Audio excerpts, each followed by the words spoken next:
नमस्कार, Neelam talk show मध्ये मी नीलम राजपूत आपलं प्रेमपूर्वक स्वागत करते.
नमस्कार, नीलम टॉक शो मध्ये मी नीलम राजपूत तुमचं प्रेमपूर्वक स्वागत करते.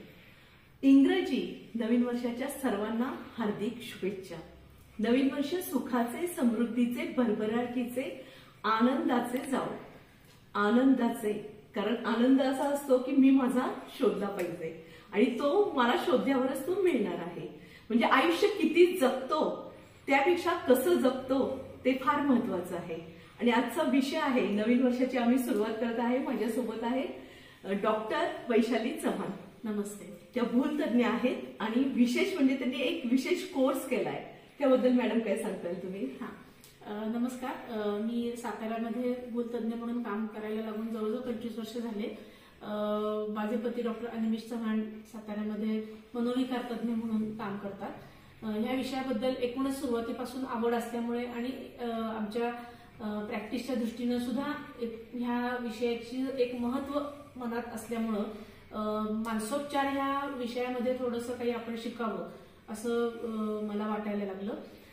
तर कारण ह्याची गरज का आहे हे पण थोडंसं जरा मला सांगायला आवडेल. कारण आता विशेषतः ह्या कोविडच्या महासाथीमध्ये आपल्याला लक्षात येते की मानसिक आरोग्यावरती खूप भर त्या निमित्ताने देण्यात आलेला आहे आणि त्या दृष्टीनं काउन्सिलर्स खूप कमी पडत आहेत. हा पण एक महत्वाचा प्रश्न आपल्याला लक्षात येईल.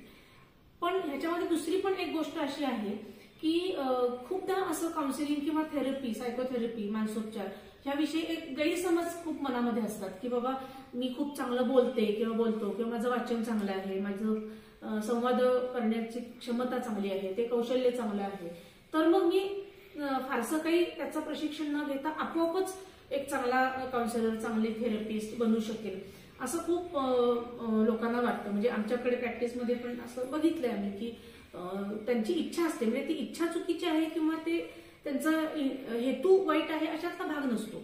पण होतं कसं की आपण व्यवस्थित प्रशिक्षण नाही घेतलेलं असेल तर कदाचित ते थेरपीची जी प्रोसेस असते, काउन्सिलिंगची जी प्रोसेस असते ती प्रोसेस कुठेतरी चुकण्याची एक भीती असते आणि मग त्याच्यामुळे काउन्सिलिंगच्या प्रोसेस बद्दलच काही वेळेला नकारात्मक भावना समाजामध्ये जाऊ शकते किंवा ह्याचा काही उपयोग होत नाही किंवा हे करूनही आम्हाला काही फायदा झाला नाही. त्यामुळं डॉक्टर अनिमेश चव्हाण यांनी मला असं सुचवलं की तुला ह्याच्यात कामच करायचं असेल तर मग तू त्याचं एक व्यवस्थित प्रशिक्षण घे.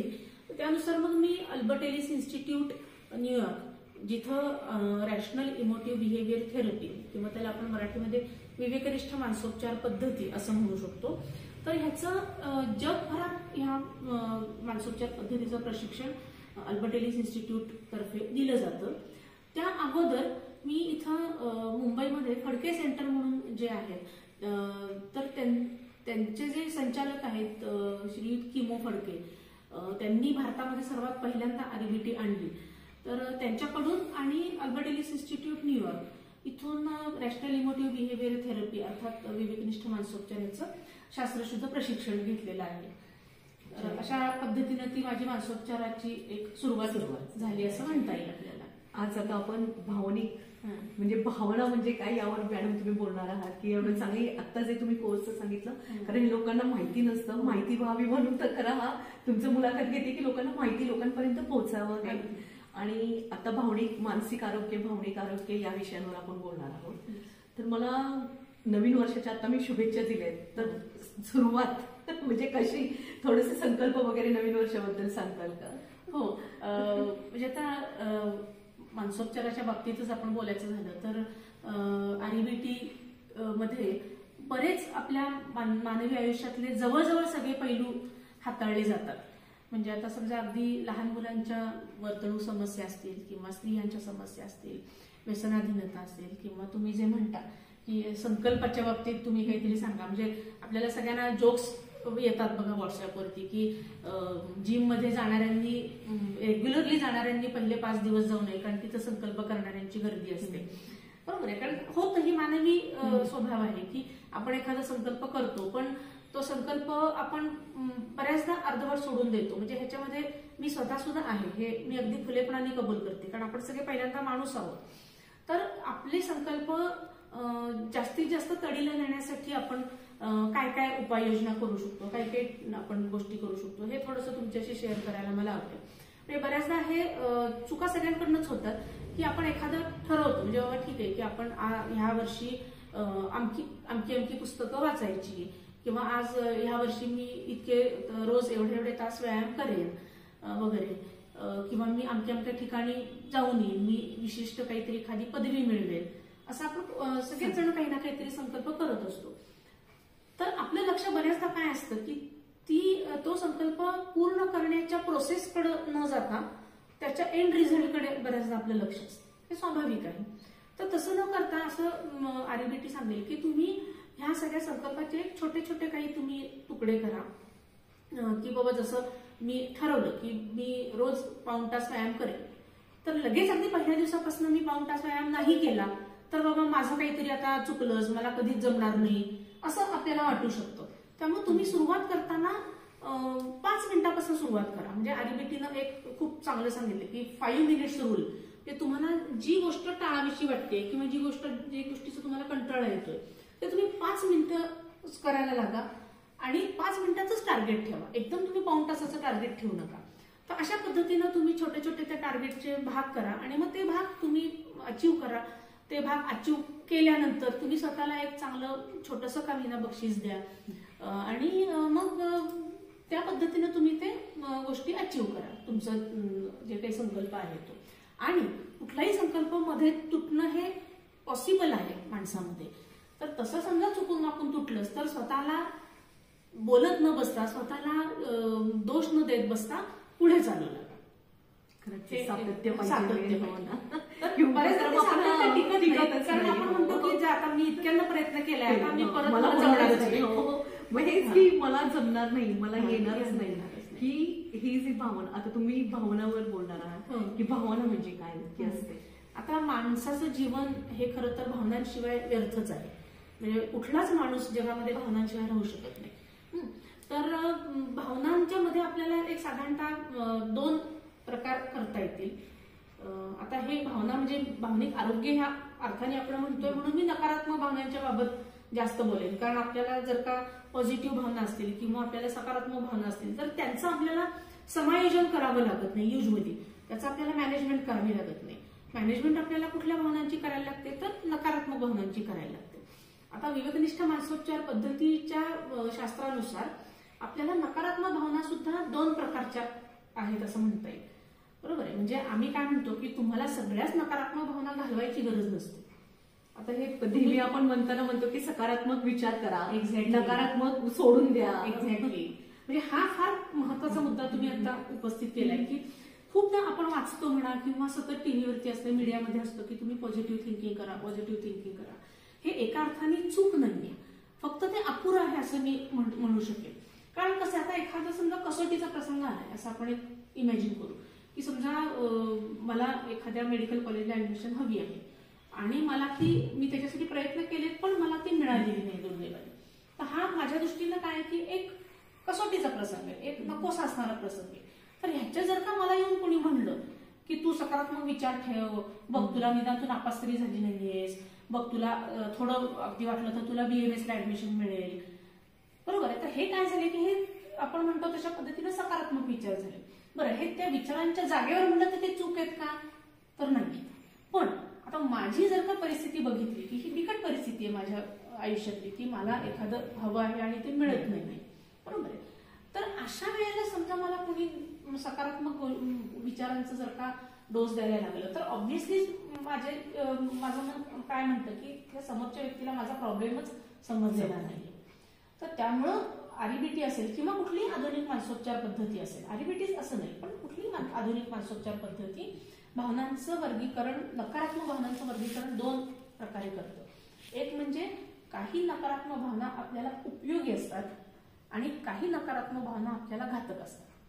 मग आपल्याला समायोजन करायचंय ते कुठल्या भावनेचं करायचंय, तर नकारात्मक आणि ज्या आपल्याला उपयोगी नाही होत अशा भावनांचं आपल्याला नियोजन करावं लागतं किंवा समायोजन करावं लागतं. आता मी थोडंसं उदाहरण दिलं तर कदाचित मला वाटतं आपल्या प्रेक्षकांना तो मुद्दा समजेल. म्हणजे आता नकारात्मक आणि घातक भावना कुठल्या ते थोडक्यात मी सांगितलं म्हणजे तुमच्या लक्षात येईल की टोकाची चिंता, टोकाचं निराशा किंवा क्रोध, ह्या ज्या 3 महत्वाच्या भावना आहेत की त्याबद्दल आपण थोडंसं बघूयात की त्या, कारण तशा म्हणलं तर 6 नकारात्मक घातक भावना आहेत. जसं चिंता, उदासपणा, क्रोध किंवा दुखावलं जाणं, लाज टोकाची असणं आणि जेलसी म्हणजे मत्सर, ह्या एक साधारणतः 6 घातक भावना आरईबीटी मानते की त्या नकारात्मक आणि घातक आहेत. या साईवरही चालेल तुम्ही सांगितलं तरी आपलं थोडं म्हणजे कसं ना, भावना तर कळलीच पाहिजे की नक्की भावना म्हणजे मला थोडंसं विचारायचं होतं की कशी काय तयार होतात, या भावना कशा तयार होतात असं. आता भावनांना खरं तर म्हणजे आरईबीटी असं सांगते की आपल्या बहुसंख्य भावना म्हणजे त्या ज्या अगदी सकारात्मक असतील किंवा नकारात्मक घातक असतील किंवा नकारात्मक उपयोगी असतील, ह्या तिन्ही प्रकारच्या भावना ह्या युजली आपल्या बहुसंख्य वेळा आपल्याला आपल्या विचारातून तयार होतात असं विवेकनिष्ठ मानसोपचार पद्धतीचं म्हणणं आहे. म्हणजे उदाहरण अगदी मी सांगते तुम्हाला की समजा असं गृहीत धरू की हेच आता मला समजा ऍडमिशन मिळालेली नाहीये, हेच आपण पुढे कंटिन्यू करू की ह्याच्यामध्ये एक शक्यता अशी राहते की मी खूप टोकाचं उदास होऊ शकेल की मला आता माझं पुढे काहीच होणार नाही, म्हणजे आता मला तसंही मी कुठेही गेले तरी मला काही आता यश मिळणार नाही, हा झाला टोकाचा उदासपणा. पण ह्याच परिस्थितीमध्ये मला काही काळ टोकाचा उदास वाटूही शकतं, पण मी त्याच्यातून बाहेर येऊन असं मला विचार करू शकेल की ठीक आहे की हे मला मिळालं नाही हे निश्चितच वाईट आहे, पण आता असं झालं म्हणून काही आता माझं सगळं आयुष्य संपलं नाहीये, पण निश्चित मला माझं ध्येय हुकल्याचं वाईट वाटतंय. म्हणजे आता ह्या एकाच घटनेबद्दल मला एकतर टोकाचा उदास वाटू शकतं किंवा मला वाईट वाटू शकतं. आता समजा मला जर का वाईट वाटलं तर काय होईल की माझं आयुष्य थांबणार नाही, पण मला ऍडमिशन जे मिळेल याच्याबद्दल मला आनंद होणार आहे का? नाही होणार. ह्याच्यामध्ये सकारात्मक भावना कशी आपण मानणार आहे की नाही, मला आनंद होणं अपेक्षित नाहीये, पण जर का मला टोकाचा उदासपणा वाटला तरी सुद्धा माझं पुढचं आयुष्य मी त्या एका घटनेवरतीच फिरवत ठेवीन की मला मेडिकल ऍडमिशन मिळालीच नाही आणि आता मग मी कुठेही गेले तरी मला काय आता होणार नाही. त्यामुळे ही झाली नकारात्मक घातक भावना. पण मला मेडिकल ऍडमिशन मिळालं नाही ह्याबद्दल मला निश्चितपणे वाईट वाटतंय, पण हा म्हणजे काही जगाचा शेवट नाहीये. तर ही झाली नकारात्मक पण उपयोगी भावना. तर आता ह्या दोन्ही म्हणजे एकाच प्रसंगामध्ये ह्या 2 भावना निर्माण कुठून होत आहेत, तर त्या प्रसंगाबद्दल ती व्यक्ती काय विचार करते, विचार आणि दृष्टिकोन. एक्झॅक्टली दृष्टिकोनावरच ते विचार सगळा. बरोबर, तुम्ही जसा विचार करताल तसंच. म्हणजे ही जुनीच आपली पद्धत आहे. म्हणजे अगदी गीतेमध्ये सुद्धा हेच सांगितलेलं आहे की तुम्ही माणूस कसा असतो तर तो जो विचार करतो तसा असतो. गौतम बुद्धांनी हेच सांगितलेलं आहे की ते सहज घ्यायचं की किती ताण त्यांचा. एक्झॅक्टली. आता ताणाबद्दल तुम्ही सांगा मॅडम. आता तुम्हाला मॅडम मी ताणाबद्दल विचारते की ताण, तणाव, स्ट्रेस मॅनेजमेंट, की आजकाल खूप ऐकायला येतं की ताण आले की काय म्हणजे कसा तो ताण कमी करायचा. बरोबर आहे. हा खूप महत्वाचा प्रश्न आहे, कारण ह्यावरती एक मोठी इंडस्ट्री उभारली असं आपल्याला म्हटलं तरी चालू शकेल. कारण स्ट्रेस मॅनेजमेंट हा विषय डॉक्टरांपासून ते धार्मिक गुरूंपर्यंत लोक हँडल करतायत. आता आपल्याला फक्त एक असं लक्षात घेतलं पाहिजे की बऱ्याचदा स्ट्रेस मॅनेजमेंट जेव्हा आपण म्हणतो किंवा ताणाचं नियोजन म्हणतो किंवा ताण निर्मूलन म्हणतो, त्याला आपल्याला डोक्यात काय येतं की आपल्याला आता काहीच ताण नको जगामध्ये किंवा आपल्या आयुष्यामध्ये आता आपल्याला झिरो ताण हवाय. तर असं आयुष्य आपल्याला ऍक्च्युली एक्सपेक्टेड नाहीये, ते आपल्याला अपेक्षित नाहीये. कारण कसं असतं की ताण हा मुळात जगण्यासाठी आवश्यक असतो. म्हणजे जर का अगदी ताणाची आपण थोडी पार्श्वभूमी पाहिली तर ती अगदी आपल्याला उत्क्रांतीपासून लक्षात येते की त्या काळात जर का ताण नसता तर आपण आज जिवंतच राहिलो नसतो. आपल्या पूर्वजांना जर का जिवंत राहायचा ताण नसता, कुठलाच ताण त्यांनी घेतला नसता, तर आज आपणही जिवंत राहिलो नसतो, आपण अस्तित्वात आलो नसतो. त्यामुळे आयुष्यामध्ये कुठल्याही गोष्टी म्हणजे विशेषतः अशी जर का आपण म्हणतो की कसोटीचे प्रसंग असतील की जसं बाबा एक्झाम आहे किंवा इंटरव्ह्यू आहे किंवा नवीन लग्न झालेलं आहे, संसार करायचा आहे, प्रेग्नन्सी आहे किंवा काही आर्थिक नियोजन आहे, नोकरीमध्ये आपल्याला जमवून घ्यायचं आहे सहकार्यांशी, असे कसोटीचे प्रसंग जेव्हा आपल्या आयुष्यात असतात किंवा ब्रेकअप झालेला आहे, असे कसोटीचे प्रसंग जेव्हा आपल्या आयुष्यात येतात त्यावेळेला आपल्याला असं अपेक्षा करून चालणार नाही की आपल्याला आता ह्या प्रसंगातला काहीच ताण घ्यायचं नाहीये. तर कुठलाही ह्या ताणाचे सुद्धा दोन प्रकार आपण म्हणू शकतो की एकतर चांगला ताण आणि घातक ताण. बरोबर. आता अगदी सोपं उदाहरण देईन मी की समजा चांगला ताण कसा असतो, तर आईस्क्रीम सारखा असतो की आपल्याला तो थोडा थोडा थोडा आवश्यक असतो किंवा तो आपल्याला आनंद पुढे काही ना काहीतरी आनंद निर्माण करणारा असू शकतो. आणि घातक ताण असतो तो बिघडलेल्या चिक्कीसारखा असतो की तो तुटत नाही, आपण त्याच्याशी सारखा झटापट करत राहतो. बरोबर. तर आपल्याला तो घातक ताण आपल्याला घालवायचा आहे की जसं त्याच्यामध्ये जेव्हा घातक ताणामागचे विचार, आता आपण विचारांच्या पद्धतीने बोलतोय म्हणून मी म्हणते की आपल्या सर्व भावना ह्या बहुतांशी वेळेला विचारातून निर्माण झालेल्या असतात. याचा अर्थ असा म्हणत नाही मी की आपल्या भोवतीची जी काही बिकट परिस्थिती असेल, कठीण परिस्थिती असेल, ती त्याला काहीच जबाबदार नाही असं माझं म्हणणं नाहीये. पण त्याचं आपल्या ताणाच्या साठीचं जे काही कॉन्ट्रीब्युशन आहे किंवा योगदान आहे ते मर्यादित आहे. आपल्या विचारांनी आपण त्या परिस्थितीला खूप जास्त मोठं बनवत असतो. म्हणजे अगदी सोपं उदाहरण आपण बघूया की जे बहिर्गोल भिंग असतं तर त्याच्यातून आपल्याला अक्षरं मोठी दिसतात. बरोबर आहे. तर तसं आपल्या बिकट परिस्थितीकडे आपण असं भिंगातनं बघितल्यासारखं बघत असतो. तर हे बघणं म्हणजेच काय, तर त्या बिकट परिस्थितीबद्दल चुकीच्या पद्धतीने विचार करणं. जसं ही परिस्थिती आता फारच भयंकर आहे, हे मला आता माझ्या आयुष्यात यायलाच नको होती, आता ह्याला मला तोंडच देता येणार नाही, किंवा ही परिस्थिती आता मला कुठल्याही परिस्थिती 100% परफेक्टली हँडल करताच आली पाहिजे आणि समजा नाही करता आली तर एक पर्सन म्हणूनच मी कमी ठरेन. हे जे घातक विचार आहेत ते घातक विचार म्हणजे काय, तर तुम्ही एखाद्या कसोटीच्या प्रसंगाला त्याचं जी किंमत आहे त्या किमतीपेक्षा खूप मोठं करणं, म्हणजे त्यात थोड्याशा मॅग्निफाईंग ग्लासमधनं त्याच्याकडनं बघणं. पण ह्याच्या उलट असे जर का विचार केले आपण तर आपण निश्चितपणे चिक्की ताणाकडे जाऊ. बरोबर. पण आता समजा असा एक विचार आपण बघू एखाद्या कठीण परिस्थितीकडे की ठीक आहे ही परिस्थिती बिकट आहे, हे मान्य आहे मला, पण आता जर का मी स्वतःला खूप असं स्ट्रेसफुल परिस्थिती ढकलून दिलं किंवा मी खूपच चिंता करत राहिले तर मला आहे ही परिस्थिती पण नीट हँडल करता येणार नाही. तर त्यामुळे मला ह्या परिस्थितीकडे थोडंसं आपण म्हणू की रिअलिस्टिक दृष्टिकोनातनं किंवा वास्तववादी दृष्टिकोनातनं पाहिलं पाहिजे. तर खरंच ही परिस्थिती भयंकर आहे का, खरंच ही परिस्थिती मला हँडल न करता येण्याजोगी इतकी काही भीषण आहे का, किंवा एखाद्या गोष्टीमध्ये समजा मी थोडीशी मागं पडले किंवा मागं पडलो किंवा मला थोडंसं अपेक्षेपेक्षा यश मिळालं नाही तर एक माणूस म्हणून मी संपूर्णपणे कुचकामी ठरेन का. बरोबर. तर हे असे विचार म्हणजे काय, तर एखाद्या परिस्थितीकडे योग्य त्याच नजरेतनं बघणं. बरोबर. ती नजरच समजत नाही ना मला. एक्झॅक्टली. म्हणजे ह्याला आपण काय म्हणू शकतो की कळते पण वळत नाही. बरोबर आहे. म्हणजे हे दोन्ही विचार माणसाच्या मनामध्ये कायम असतात, कळत असतं, पण त्या मार्गाला जायचं. एक्झॅक्टली. म्हणजे मी आता हे जे काही योग्य ताणाचे विचार सांगितले की त्याला आपण म्हणू की फार वास्तववादी दृष्टी की जे आहे तेच आहे. बरोबर आहे. त्याला काही मॅग्निफाईंग ग्लास आपण लावत नाही घातक विचारांची.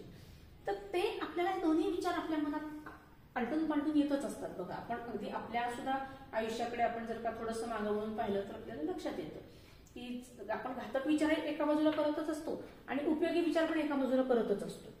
पण जेव्हा अशी कसोटीची वेळ येते आपल्यावरती तर त्यावेळेला जर का आपण सवय ठेवली नाही, हे उपयोगी विचार सतत मनात रुजून राहतील ते आपल्याला सहज सोपे येतील मनामध्ये, ही जर का आपण सवय नाही ठेवली तर मग आपलं पारडं आपोआपच घातक विचारांच्या दिशेने झुकतं. बरोबर आहे. त्यामुळं आपल्याला ताणतणावाचं नियोजन करायचं असेल तर ह्याची सवय आपल्या मेंदूला, मनाला सवय ठेवली पाहिजे. म्हणजे सवय ठेवणं म्हणजे काय, तर आपण एखाद्या बिकट परिस्थितीत नक्की कसा विचार करतोय हे आपल्याला एक क्षणभर स्वतःशी थांबून ते तपासून बघता आलं पाहिजे. ते येतं, म्हणजे ते अगदी काही अवघड नाही. आता ते काही त्याला अगदी ऋषीमुनींसारखी तपस्या लागते अशातला काही भाग नाहीये. तर त्याचे 2 सोपे मी तुम्हाला जे क्रायटेरिया सांगते किंवा त्याचे 2 निकष सांगते की आपले विचार बरोबर आहेत का चूक आहे. म्हणजे बरोबर चूक म्हणण्यापेक्षा आपण म्हणू की आपल्याला ते उपयोगाचे आहेत का आपल्याला ते घातक आहे.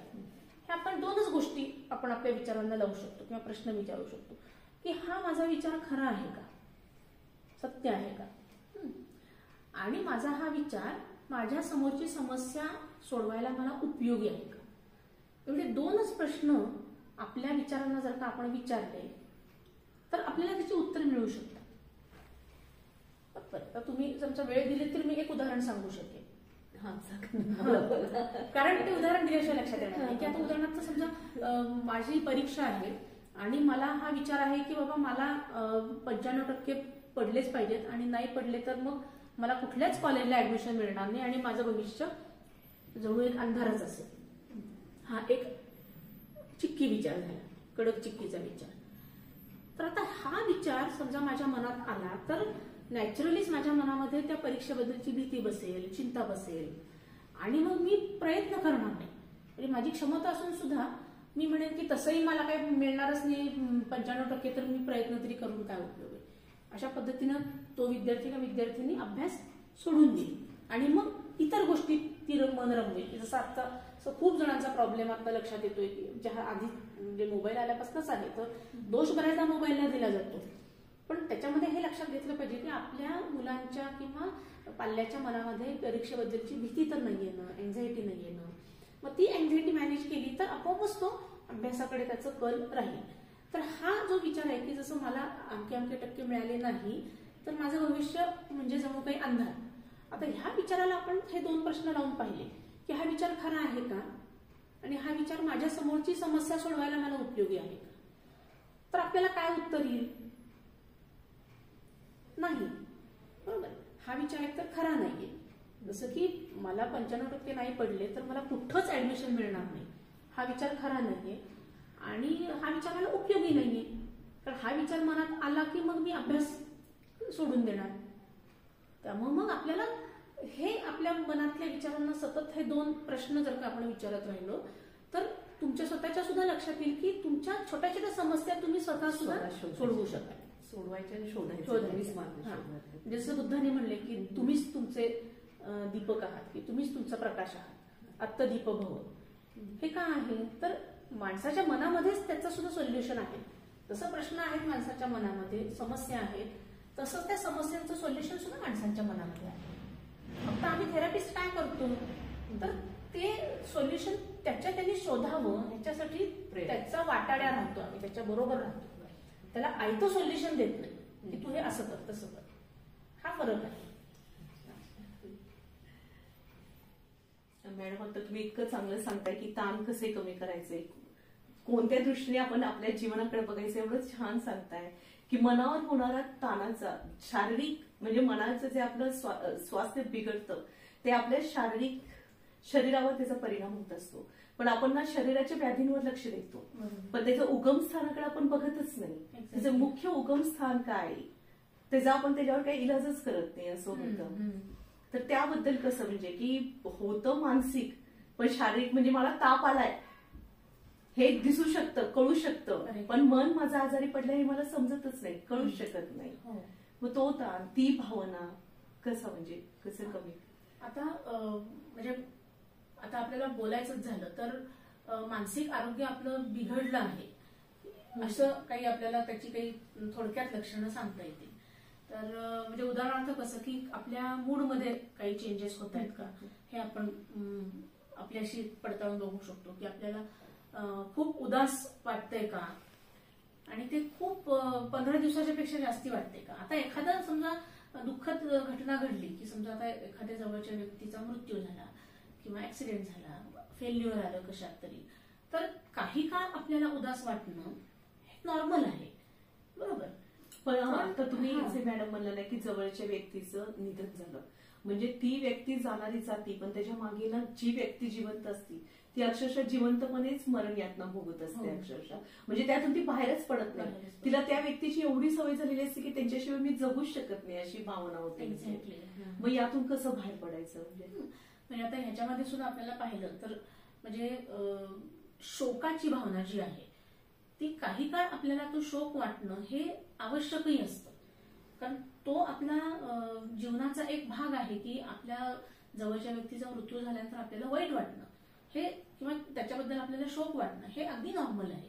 पण जर का तुम्ही म्हणता तसं एखादी व्यक्ती वर्षानुवर्ष त्या शोकातनं बाहेरच येत नाहीये, महिने त्या शोकातनं बाहेरच येत नाही, तर मग आपल्याला त्या व्यक्तीला ट्रीटमेंट करणं गरजेचं असतं, बरोबर. तर अशा वेळेला आपल्या भावना समजा आता ह्या नकारात्मक घातक भावना काही काळ आपल्या मनामध्ये तरंगत राहणं, की जसं चिंता, राग किंवा त्याला आपण क्रोध म्हणून संताप किंवा उदासपणा, दुखावलं जाणं किंवा लज्जा वाटणं, शरम वाटणं आणि आपली जेलसी वाटणं, तर ह्या भावना काही काळ आपल्या मनामध्ये राहणं हे मानवी मनाचं लक्षण आहे.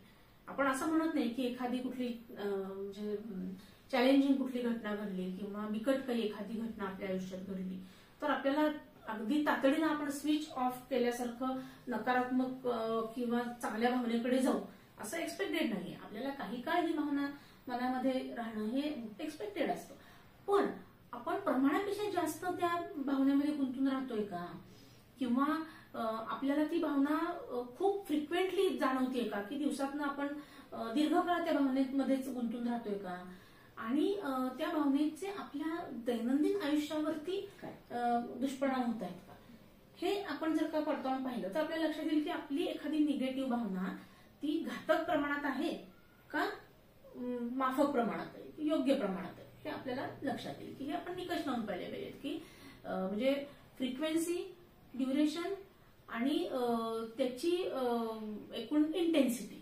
त्याची तीव्रता ही प्रमाणापेक्षा जास्ती असेल तर मग आपल्याला म्हणता येईल की त्या घातक भावनेच्यासाठी आपल्याला काही ना काहीतरी उपचार घेणं गरजेचं आहे, बरोबर. की मग हे उपचार आपण साधारणतः दोन प्रकारचे आपण धरू शकतो, की पहिला मी सांगितलंच तुम्हाला की तुमच्या लेव्हलवरती जर का अशा काही नकारात्मक घातक भावना काही काळापुरत्या जाणवल्या तर आम्ही सांगितलेल्या पद्धतीने तुम्ही जर का बाबा आपल्या विचारांना प्रश्न विचारणं किंवा ते आपल्या मनातले योग्य विचार बाजूला काढणं हे जर का केलं तर त्याचा आपल्याला उपयोग होऊ शकतो. पण तसं करूनही समजा जर का आपली ती भावना जातच नाहीये तर मग आपण कुठलीही लाज मनातनं बाळगता मानसोपचार तज्ज्ञ किंवा मनोविकार तज्ज्ञ, म्हणजे ज्याला आपण सायकेट्रिस्ट म्हणतो, डॉक्टर्स, मनोविकार तज्ज्ञ ह्यांचा सल्ला घेणं हे फार आवश्यक असतं, कारण अशा भावनांमध्ये आयुष्य करपून गेलेले आपण आजूबाजूला बघतो. तर हे खूप महत्वाचं आहे की ह्याच्यामध्ये समजा जर का जसं तुम्ही म्हणला तसं की एखादी व्यक्ती आपल्या जवळच्या व्यक्तीचा मृत्यू झाल्यानंतर त्या भावनेतनं वर्षानुवर्ष बाहेरच पडत नाहीये, तर अशा व्यक्तीला खरं तर काही औषधांची गरज पण भासू शकते. त्या अर्थाने तिनं एखाद्या सायकॅट्रिस्टला भेटणं हे गरजेचं राहतं. आणि सायकॅट्रिस्ट मध्ये सुद्धा ह्या डॉक्टर्स काय करतात की काही तीव्र लक्षणांसाठी औषधांची सूचना देतात, औषधं प्रिस्क्राईब करतात. परंतु मगाशी आपण जे विचारांची पद्धत बदलण्याबाबत जे बोलत होतो, तर समजा त्या व्यक्तीला तशा पद्धतीच्या उपचारांची गरज असेल तर त्याला मानसोपचार पण डॉक्टर सजेस्ट करतात.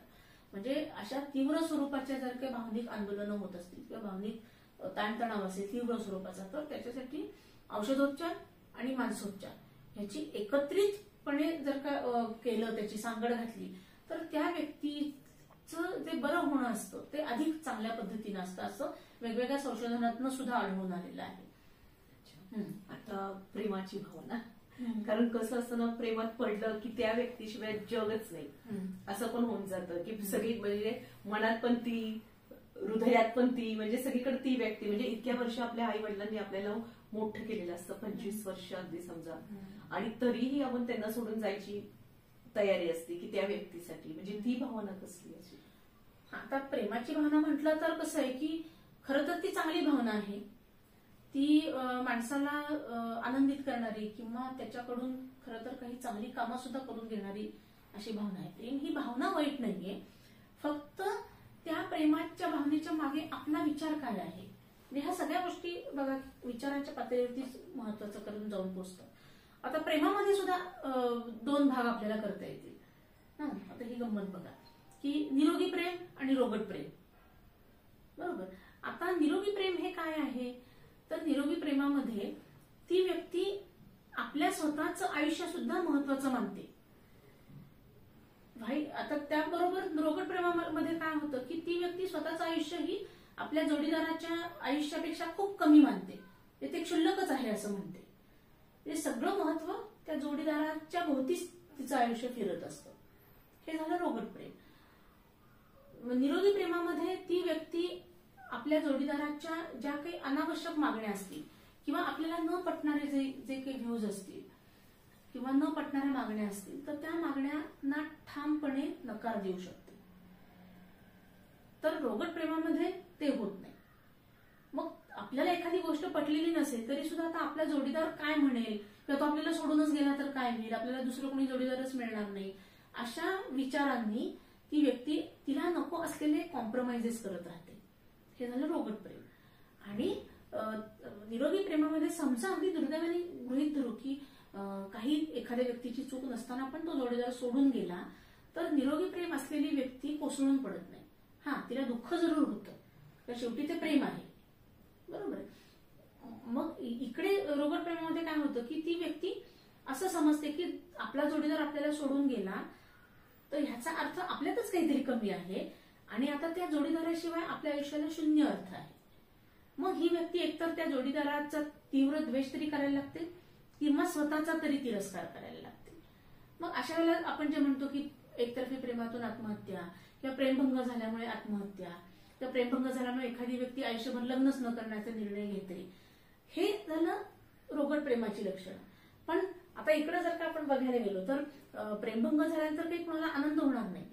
भले तो जोडीदार समजा चुकीच्या भावनेनं सुरुवातीला तिनं प्रेम केलेलं असू शकतं त्या व्यक्तीनं चुकून, पण ते प्रेम समजा जर का मोडलं गेलेलं असेल किंवा चांगल्या पद्धतीने ब्रेकअप झालेला असेल की ठरवून, तरी सुद्धा ती व्यक्ती असं म्हणत नाही की बाबा आपलं आयुष्य तर शून्यच आहे.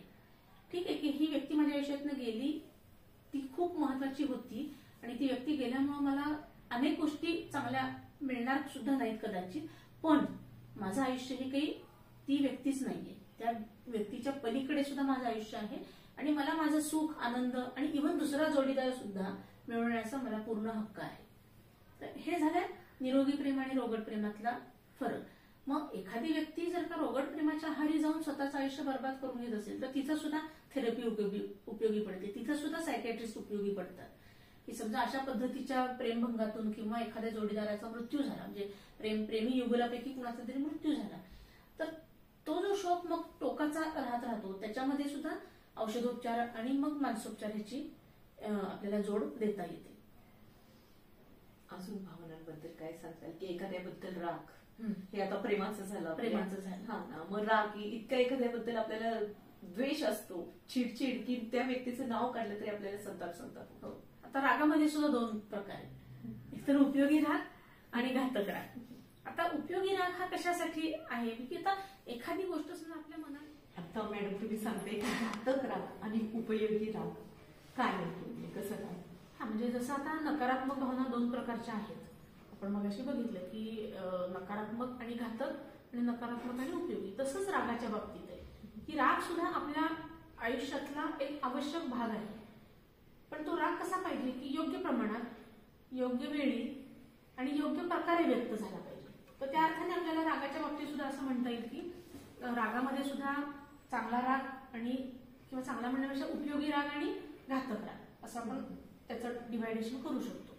आता उपयोगी राग म्हणजे काय, तर एखादी गोष्ट समजा आपल्याला पसंत नसलेली झाली असेल, इतर कोणाकडनं झाली असेल म्हणा, किंवा त्याच्या पद्धतीची परिस्थिती असेल की जी आपल्याला आवडत नाहीये, किंवा आपल्याकडून एखादं काहीतरी झालेलं आहे आणि ते आपल्याला आवडत नाहीये. की जसं म्हणतो की नाही, मी ठरवलं होतं सकाळी उठायचं आणि उठलोच नाही किंवा उठलीच नाही तर मलाच खूप राग आला.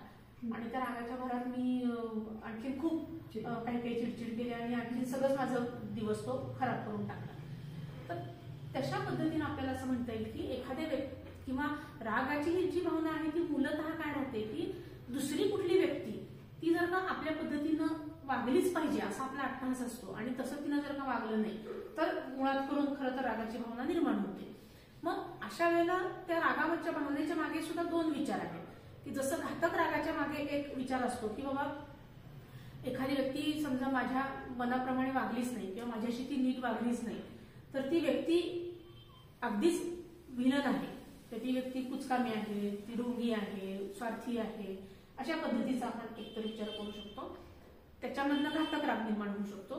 किंवा दुसरा विचार काय आहे तर एखादी व्यक्ती बाबा माझ्या मनाप्रमाणे वागली नाहीये, हे वाईट आहे किंवा हे काही मला आवडणारं नाहीये, पण ह्याचा अर्थ असा नाही की ती व्यक्ती म्हणजे टोटली विलनच आहे, तिच्यातली ती क्वालिटी चांगली नाहीये की ती व्यक्ती माझ्याशी स्वार्थीपणाने राहिली, ही क्वालिटी चांगली नाही. आता चांगल्या रागामध्ये आपण काय करतो की त्या क्वालिटीवरती आपण बोट ठेवतो जी आपल्याला आवडत नाही, की ती व्यक्ती स्वार्थीपणाने वागते, ती व्यक्ती दुष्टपणाने वागते, ती व्यक्ती अप्पलपोटेपणाने वागते, ती व्यक्ती धूर्तपणाने वागते, बरोबर आहे. असं आपण एखाद्या त्याच्या दुर्गुणावरती लक्ष देतो. वाईट आपण जेव्हा घातक रागाच्या आहारी जातो त्यावेळेला आपण काय करतो की ते दुर्गुण म्हणजेच ती व्यक्ती आहे असं मानतो. म्हणजे उदाहरणार्थ ती व्यक्ती म्हणजे दुष्ट आहे, ती व्यक्ती दुष्ट आहे, हा विचार आहे तो घातक रागाकडे नेणार आहे. आणि ती व्यक्ती माझ्याशी दुष्टपणाने वागली हा विचार आपल्याला योग्य रागाकडे नेणार आहे. म्हणजे योग्य रागाकडे आपण गेलो तर आपण त्या व्यक्तीला एकतर सुधारण्याचा प्रयत्न करू आपल्याला जर का शक्य असेल तर, नाहीतर मग त्या व्यक्तीपासून आपण योग्य ते डिस्टन्स घेऊ. पण त्या व्यक्तीबद्दल तुम्ही म्हणतात द्वेषाची, शत्रुत्वाची, सूड भावना ही आपल्या मनात निर्माण होणार. पण आपण समजा असं म्हणलो की ती व्यक्ती एक दुष्ट व्यक्ती आहे आणि तिला शिक्षा मी करणारच असं म्हणलं तर आपण मग सूड भावनेच्या आहारी जातो आणि मग त्याच्यामधून आपलं स्वतःच जास्त नुकसान होतं. म्हणजे रागाच्या बाबतीत एक खूप चांगलं वाक्य आहे की राग हे अशी आग आहे की जी समोरच्या पेक्षा आपल्या स्वतःला जाळते. खरंच आहे. स्वतःला म्हणजे काही काही वेळेस असं होतं की समोरची व्यक्ती इतकी निवांत असते आणि आपणच आपल्याला एवढा त्रास करून घेतो. आणि गुन्हे पण अशा ह्याच्यातनं घडतात बघा, नाही की नाही, की ते गुन्हे घडून जातात, त्या व्यक्तीचा खून होतो आणि मग लक्षात येते की अरे आपण एवढं क्रोधाच्या आहारी जायला नको होतं, वेळ गेल्यानंतर.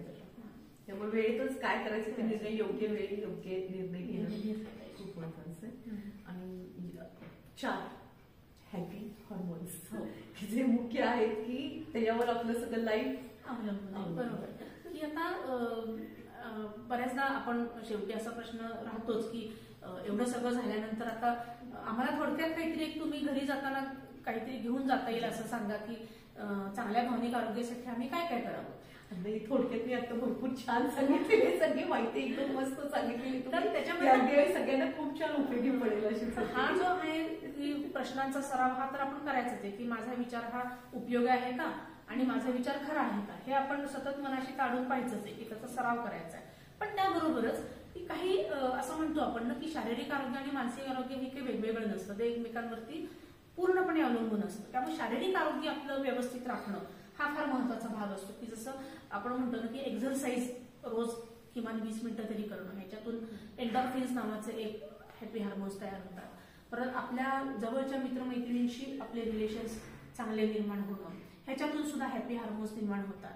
आपल्या आयुष्याला एक विशिष्ट ध्येय आपण दिलं पाहिजे. बऱ्याचदा व्यक्ती जर का ध्येयहीन असेल, तिच्यासमोर काहीच उद्दिष्ट नसेल, तरी सुद्धा एखादी व्यक्ती अशा पद्धतीच्या चुकीच्या भावनांच्या आणि विचारांच्या आहारी जाऊन ती काहीतरी बनत असेल तरच मार्गाला लागू शकते. तर त्यामुळं आपल्याला एखादं ध्येय असतं. आता ते ध्येय दरवेळेला उदात्तच असलं पाहिजे अशातला भाग नाही, प्रत्येकाने आपापलं ध्येय ठरवायचं आहे. तर ते ध्येयाच्या दिशेनं वाटचाल करण्यासाठी सुद्धा आपल्याला जे काही कष्ट घ्यावे लागतात त्या कष्टामधून सुद्धा आपल्याला हॅपी हार्मोन्स निर्माण होऊ शकतात आणि प्रेमातून.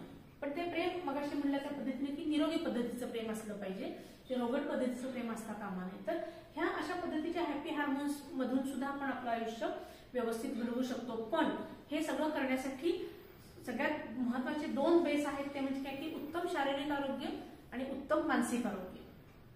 तर मला असं वाटते की आता जे आमच्या काही चर्चेतून काही मुद्दे निघाले ते मुद्दे जर का आपण आपल्या आचरणात आणण्याचा प्रयत्न केला तर निश्चितपणे हे चांगल्या आयुष्याची किंवा चांगल्या आरोग्याची जी काही गुरुकिल्ली आहे ती तुमच्या आमच्या सगळ्यांकडेच ती येईल. खूप छान, चांगल्या आरोग्याची गुरुकिल्ली तुम्ही मॅडम सांगितलं. म्हणजे नीलम टॉकच्या रसिक प्रेक्षकांसाठी हे नवीन वर्षाची 2022ची ही मेजबानीच होईल. एवढे चांगले विचार त्यांच्यापर्यंत पोहोचले आणि खूप चांगले विचार. जाता जाता एक शेवट की पंचेंद्रियांचा कसा वापर, एक शेवटचा. हा खूप महत्वाचा भाग आहे की म्हणजे विशेषतः उदासपणा, चिंता ह्या ज्या काही सतावणाऱ्या भावना आहेत म्हणजे घातक भावना आहेत की त्याच्यामध्ये जसं आम्ही काही गोष्टी सांगतो की जसं तुम्ही मगाशीच म्हणाले बघा की कळते पण वळत नाही असं होतं. त्याच्यासाठी काही गोष्टी असं सांगतो आम्ही की जसं काही आपली जी काही पंचेंद्रिय आहेत त्या पंचेंद्रियांना आपण चांगल्या संवेदना देणं हे खूप गरजेचं असतं. की जसं आपण वास, चव किंवा स्पर्श, कान आणि चव ही जी आपली पंचेंद्रिय आहे ही पंचेंद्रियांना आपण डेली काही ना काहीतरी थोडंसं काम लावणं हे गरजेचं असतं. पण हे आम्ही कसं म्हणतो की तुम्ही समजा एखाद्या दिवसातलं उद्दिष्ट समजा तुम्ही अचीव्ह केलं की जसं उदाहरणार्थ मी ठरवले की आज मी अर्धा तास व्यायाम करणार आणि ते अर्धा तास मी व्यायाम केला तर मग मी माझ्या पंचेंद्रियापैकी कुठल्या तरी एखाद्या इंद्रियाला चांगलं वाटेल असं करेन. पण आता याच्यामध्ये हे लक्षात घेतलं पाहिजे की आता मी चांगला व्यायाम केला आहे याचा अर्थ माझ्या जिभेला मी नको इतकी जास्त ट्रीट द्यायला नाही पाहिजे. ह्या सगळ्या गोष्टी प्रमाणात करणं गरजेचं आहे की जसं मी चांगला व्यायाम केला तर मग मी कदाचित एक कॉफीचा कप जास्त घेऊ शकेल किंवा समजा मी आज माझी डायरी व्यवस्थित लिहिली ठरवलेली तर मग मी एखादी चांगली मूव्ही किंवा एखादा चांगला कार्टून शो पाहिल. आता तुम्ही डायरीवर बोलला तर थोडंसं सांगा ना, डायरी का लिहायची, का रोज लिहिली? आता डायरीचं हे एक आहे की आपल्या मनाचा तो आरसा आहे असं आपण म्हणतो ते एका अर्थानं खरंच आहे. परंतु डायरीचा आणखीन एक उपयोग आम्ही काय सांगतो आमच्या क्लायंट्सना की आपल्या विचारातली जी क्लॅरिटी आहे किंवा ती जी स्वच्छता आहे किंवा आपले विचार आपल्याला नीट समजणं ह्यासाठी सुद्धा ते नुसते मनातल्या मनात पण उपयोग नसतो.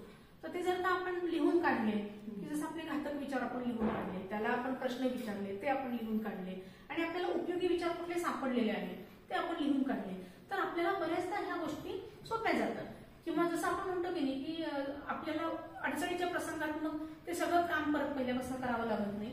आपल्याला आपण समजा एखादी जुनीच घटना परत घडली की समजा उदाहरणार्थ मला आधी पण परीक्षेमध्ये फेल्युअर आले आणि मग मी हे वर्कअप सगळं केले आणि मग परत मला पुढच्या काही दिवसांमध्ये असाच काही अनुभव आला तर मला ते मागे लिहिलेलं लिखाण उपयोगाला पडू शकतं. तर त्या अर्थाने आपल्या ह्या विचारांचा जो काही सामना आपण विचारांनीच करत असतो ते आपण लिहून काढायची सवय ठेवली तर आपण आपल्याला ते सोपं जाऊ शकतं. खूप छान मॅडम बोलला. म्हणजे इतकं छान वाटतंय नवीन वर्षाची सुरुवात सगळ्यांना एवढी छान. म्हणजे मॅडमचं खूप चांगलं कौतुक आहे की एवढं चांगलं तुम्ही आम्हाला सगळ्यांना चांगला एक मार्ग दाखवला आहे. आणि मानसिक आरोग्य आणि भावनिक आरोग्य आज तुम्ही समजून सांगितलं आणि नीलम टॉक शो मध्ये आला.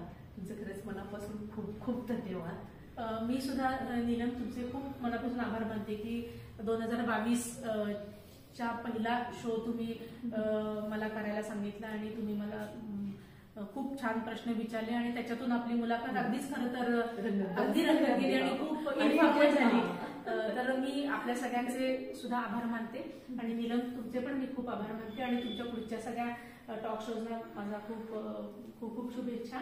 धन्यवाद. खूप खूप धन्यवाद. लाईक करा, शेअर करा, सबस्क्राईब करा नीलम टॉक शोला.